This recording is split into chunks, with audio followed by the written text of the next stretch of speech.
welcome to this week's GeekStorm. We're episode 28. It's our biggest improv episode yet. I'm April Thatcher. This is Mike Dukes, my co-host for today. And this is our little buddy, the Hulk. He's the new GeekStorm mascot. If you've seen our Facebook feed, you may have seen some funny little pictures of him. He's doing all kinds of crazy stuff. You know, everybody's doing the Elf on the Shelf. We're doing the Hulk. Hulk in the bulk. Hulk in the bulk in the office. So, yeah, it's fun. We're playing, having a good time. Also, if you haven't seen, you can follow us on Twitter now at GeekStormKGov2. And also, if you have any questions, comments, you'd like to reach us via email, check us out at geekstormkgov2@gmail.com. So, this week, there's not a lot going on. When we say improv, we mean improv. Yeah. So, this might be the shortest episode ever. We might play with action figures. Just one, because we only have one with us. We had to get more. We might play pat a cake. You never know. It might be terrible. You might want to turn it off right now. No. Oh, no? Oh, keep it on. Keep it on. We might do something awesome. You never know. Explosions. Yeah. So, a little news. The Dawn of the Planet of the Apes trailer came out. You liked that, didn't you? I did like the trailer. I did. I thought that the trailer was very creepy and artistic and just kind of, there's this last scene where you're kind of just looking into the scary guy's face. Caesar? Yeah. Caesar, the scary guy.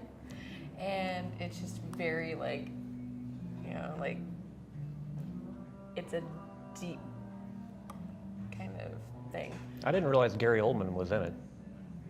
I am a big Gary Oldman fan, so I was already wanting to see it to begin with, but now that I know that he's in it, that's just added bonus for me. Okay. And that's all you have to say? I too enjoyed the trailer, and you're right. I mean, you had that focus on Caesar's eyes, and you're slowly being brought out to eventually you see all these other apes behind them. They had their war paint kind of going on in their faces. Yeah, it's kind of creepy. If you were part of the human race and these things were out there, that would be a scary thing. Right. I felt like that particular scene was very beautiful and artistic in a dark way, and you definitely feel like there's some kind of impending doom. Mm-hmm. There's some crap getting ready to go down. So, stuff is getting ready to hit the fan. We'll see what is getting ready to happen. So, we have like 4 pieces of news. So, help us, Hulk! Hey, Hulky Poo! Anyway. He's the strong but silent type. Well, he's about to punch somebody, you know, and he's like, oh, Hulk smash! It's like, anyway, so a little news for the highest grossing actor of this year, according to Forbes magazine, is Dwayne Johnson. I would expect, George Clooney or Brad Pitt or somebody with more clout, I guess. We didn't say the best looking. The highest grossing. What movies have George Clooney and Brad Pitt been in? Okay. Good point. Yeah, one movie maybe. Because The Rock's been in the G.I. Joe sequel, the Fast and Furious movies. There's like 4 hard-hitting movies that he's been in. I can't remember all of them. And he's got his own Hercules movie coming out too that Brett Ratner's directing. So that'll probably be a big one too. The next Fast and Furious movie. So yeah, he's a very hard-working man. Yeah, well, and obviously getting paid for it. So, I mean, each of these movies is like, grossing over $1 billion or whatever, million. And none of them are really standalone. $1 trillion-tastic million. It's trillion-tastic. Is that an actual amount? It is. I think you're making that up. It's more than a truckload. Yeah, it is. All right, I'll take your word for that. It's a number. Comes after 8. 1, 2, 3, 4, 5, 6, 7, 8. Trillion-tastic. Trillion-tastic! So, a really big piece of news. You don't know? Don't keep me in suspense. I thought you might have done your homework. I don't know. Whoa, excuse me. Paul Rudd. Yep, cast as Ant-Man. There were a lot of rumors. And that kind of bugs me about online news agencies. They kind of just assume, because there were 2 or 3 I noticed the day before it was actually officially announced, already saying Paul Rudd is going to be Ant-Man. And you had to read way down through the article before it finally would say, it's not official yet, he's just in talks. But now it is official, Marvel has announced it, he will be Ant-Man. Okay. And a lot of people are either, there's no gray, it seems like.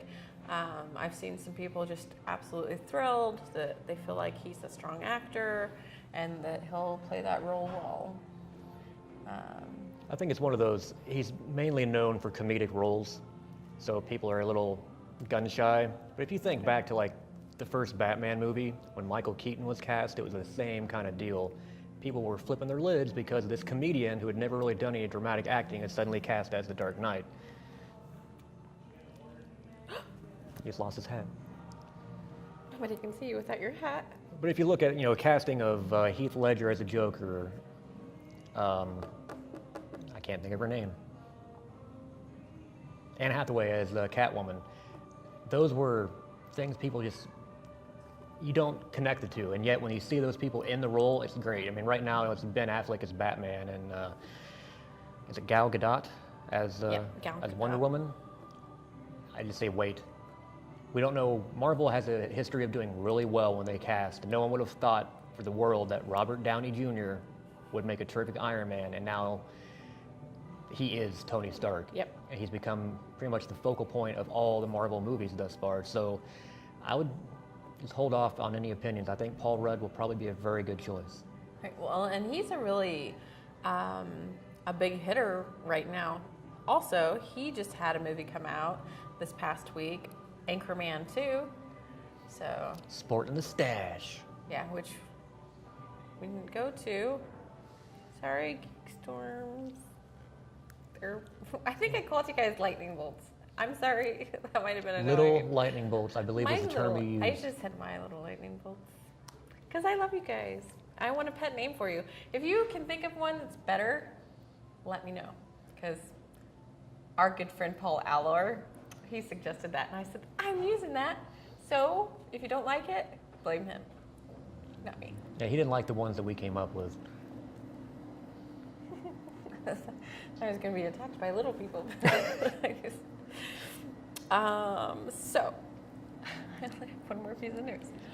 We're going to totally have to improv here in a minute. So, not like that. I have one more piece of news, and that is that DC is releasing a choose your own adventure version of Batman Arkham Origins, a comic book, which is a digital release. They're saying it's in a multi-universe 2 format. I'm not geek enough to know what that means, but if you know what it means, good for you. I'm assuming, I don't know. It looks like they may be calling it multi-universe 2, but it may mean Earth 2. That way they can pretty much do whatever they want and not mess with established canon in the actual universe. Right now you have two different... It's not numbered, it's like the squared. Or it's a DC universe squared? like C, like that. I've got nothing then. But choose your own adventure books. If you grew up with those, like the old Dungeons and Dragons books, oh my gosh, I love those things. And I'm actually surprised we don't have more of those now. So when you told me that, I was excited. Yeah, well, and Shawn Hilton recently did a Kickstarter thing on our show I have a little box Oh, yeah. that would do choose your own story thing. Kids now, they need that. If they're going to read some written word, they need some choices, and it just makes literacy fun. When it's you more feel like you interactive. have control over the story, and you can say, now, if your character wants to ride a bull through Italy or go scuba diving, I'm sorry if you're reading that kind of boring book, but anyway, It's a you pretty could wide-ranging choose. choices: scuba diving, riding a bull. Well, either way, it's some different kinds of adventures. One, you might be gored. One, you might get a shark. It could be pretty crazy stuff, let me tell you. Nope. So, goodbye. Uh-oh. This is time. We have no notes. We don't have any more notes. I wish you guys could call in. That would be awesome. That would be amazing. Start doing live stream GeekStorm. Yeah. Colin. So you're a big RPG person. Mm-hmm. Any happenings in that world? Yesterday, Wizards of the Coast announced that their latest and greatest incarnation of Dungeons and Dragons, the 5th edition, is going to debut at Gen Con 2014. Right. And GeekStorm totally plans on being there for that. So, We wandered around this past year at Gen Con, didn't really have much of an agenda. This year, though, it was kind of ill-planned, to be honest. This year, because I wasn't there. she wasn't there, I was lost. So this year, we're going to pull out all the stops, make sure we cover a lot of great stuff, try and get some great interviews for you guys, show you all the new stuff that's coming out, and it's going to be a lot of fun. Plus, it's another reason for me to cosplay. I was about to say, you'll probably see her in costume. She-Hulk? That might be fun. It's a lot of body paint. So would Poison Ivy. That'd be the same kind of... I could go from She-Hulk to Poison Ivy in the same day. Yeah. That'd be amazing. Maybe. Time to start planning. Um, I had an idea. what's that? Well, to try and get more interactivity with people who actually watch the show, what if we, since we have our email set up and the Twitter, what if we asked for any questions or requests that they might want to see us cover in future episodes? Didn't I just say that in the opening? Well, you didn't really go into that detail. You just Oh, kind of- okay, let's go into detail about it. So, if you have any requests for future episodes, any items that you would like us to discuss, to talk about, we would gladly appease you. If you have anything, we don't have to just be sitting here. We can do an off-site. We've considered, off-site shooting. We've considered bringing guests in. And basically, thus far, we've really only covered movies and comic books, TV, and a few games. If there's something else that we've not hit that would interest you, let us know. Preferably before this episode had been filmed. If you told Doctor Who, go back in time, let us know. That'd be awesome.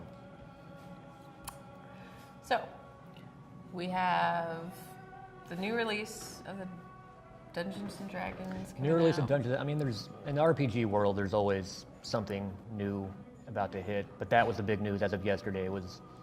They've been playtesting this for, I think, it's either 2 or 3 years. Oh wow. Because they're trying to design it so when they came out with 4th edition, it made a lot of people mad.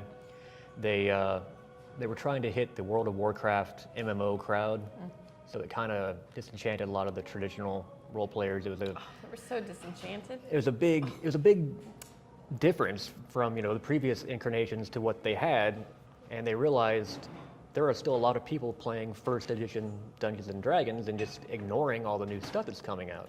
Every time you say that, the Eminem and is it Rihanna? Yeah. No. Eminem and Nicki Minaj song, right? Dungeons and Dragons. Yeah, he's gonna look it up. But that's all I can think of. I hear a little oops.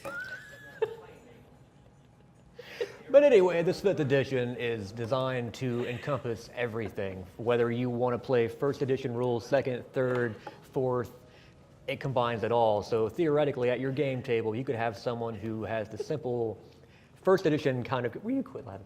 1st edition type of character. Pull his hand off. What the? Hulk I know you were hurt.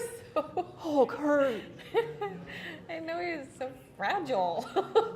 Fragile. You and your Spanish words.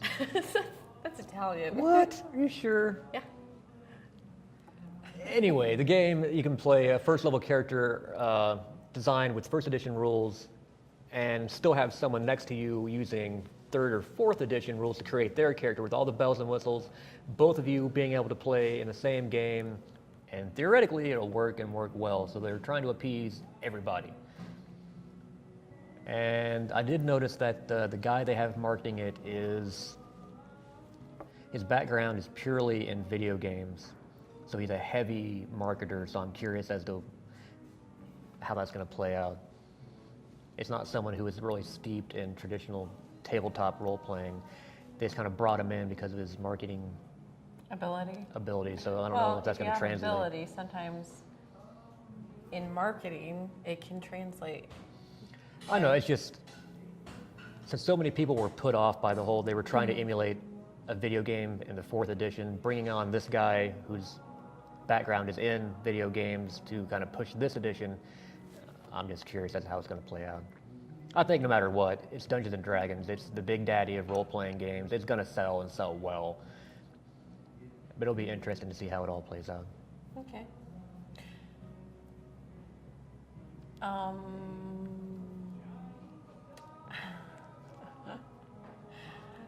Shawn Hilton's not here today.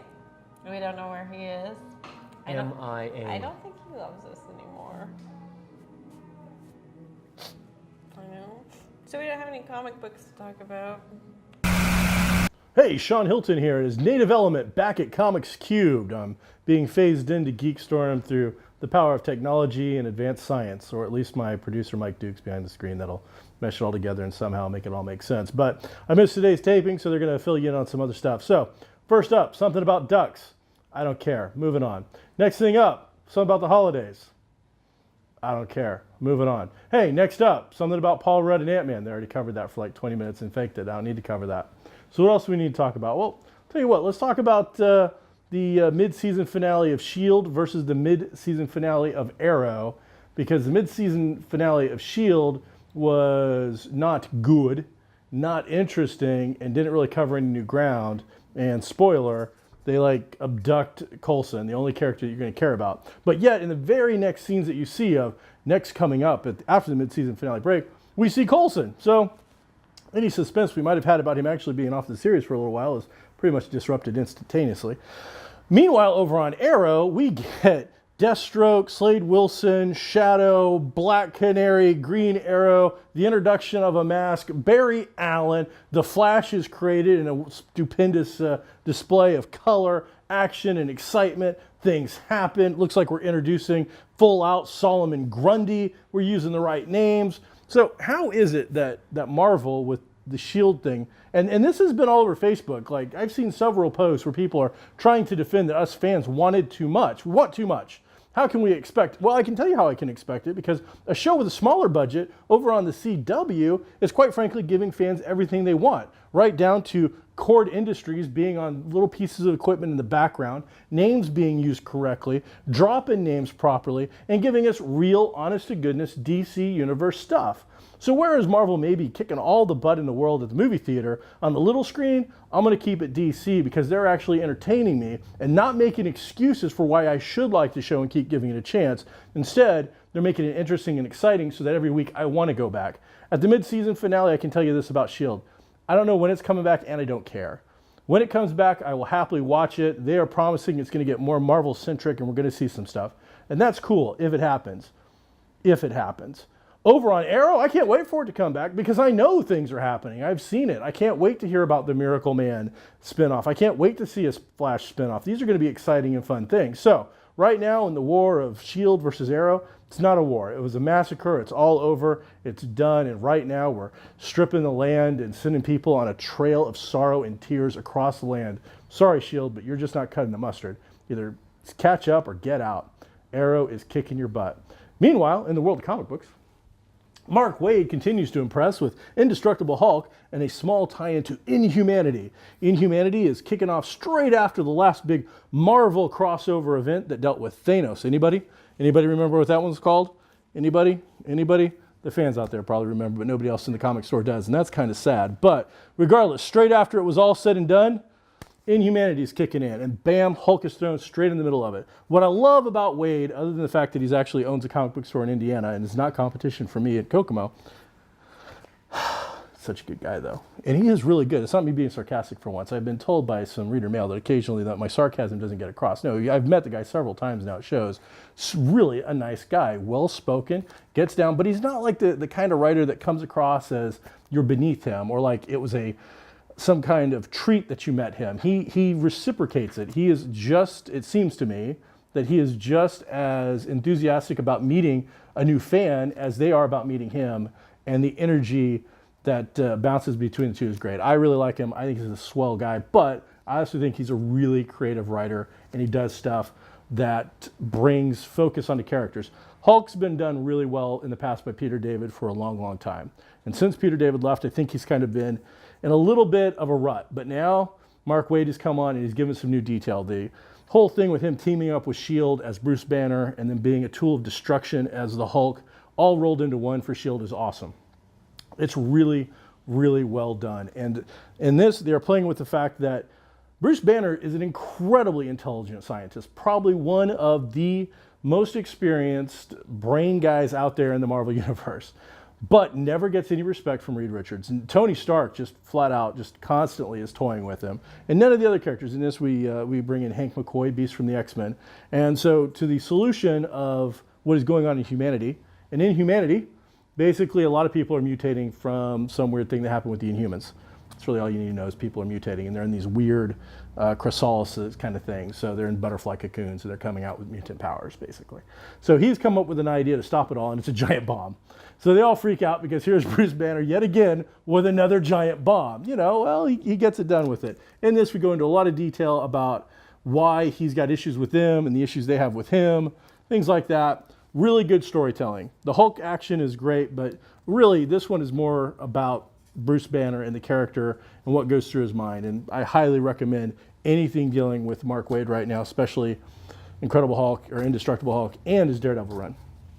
Over at the other company that's moving to California, moving to Cali, Harley Quinn. And everybody on the internet has been saying this is DC's version of Deadpool. Well, yeah, it's Acme / Looney Tunes style storytelling. It's over the top, zany. But the thing is Deadpool didn't do this first. There's been characters throughout the years that have done it. Lobo was doing it back in the 90s, and he was doing it well, with silly, over-the-top, crazy adventures, stuff that you would never expect to see. I mean, she's carrying around a giant hammer, and she is the mistress of destruction, and she's dated the Joker, and she's been a part of the Suicide Squad. But in here, we really comic it up. It gets zany, silly, spoofy, parody-like, everything you can think of, it's in here, and she's doing a lot of cool stuff. Basic thing is, she's out of the Suicide Squad. She inherits a building, I think in Coney Island. She gets there, and they start introducing, some of your sub-characters, background characters, things of that nature. And basically the shtick comes down to, she has a building, it's generating some income, but not enough. So Harley Quinn needs to get a job to keep this sweet building.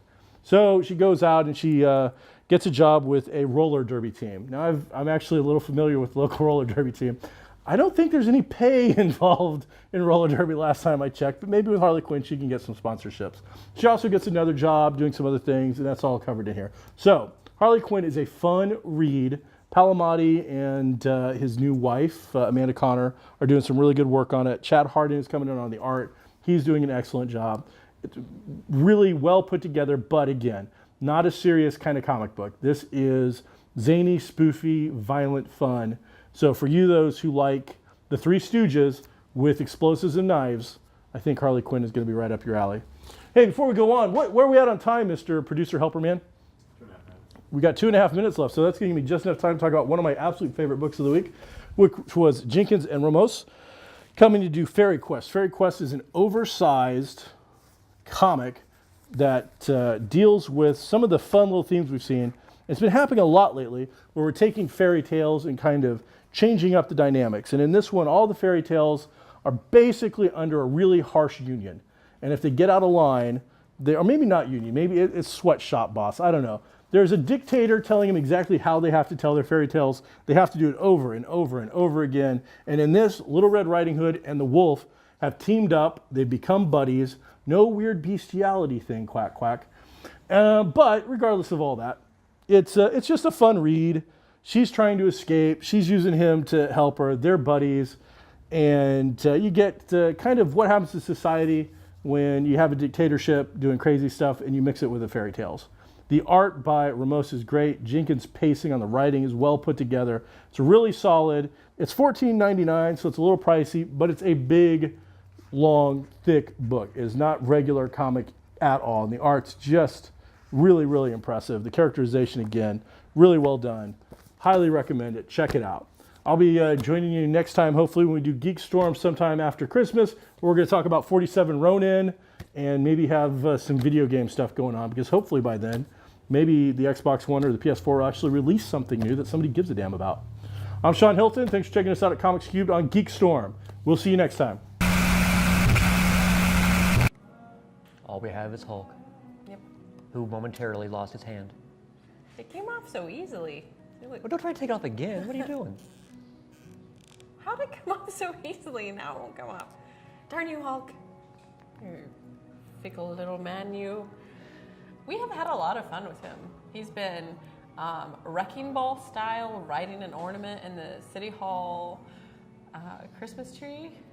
He's been climbing the staircase, the big, beautiful new staircase in the middle of City Hall. He has been walking through the snow in front of the fountain. Saved you from a giant spider. Oh my goodness, that was horrible yesterday.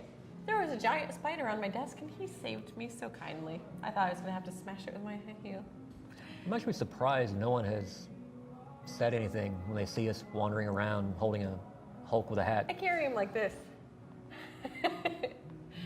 And would you like the hat? It's made 100% out of office supplies. Yeah, that's an She's very amazing crafty. stuff. I'm Lovecraftian. Lovecraftian, even better.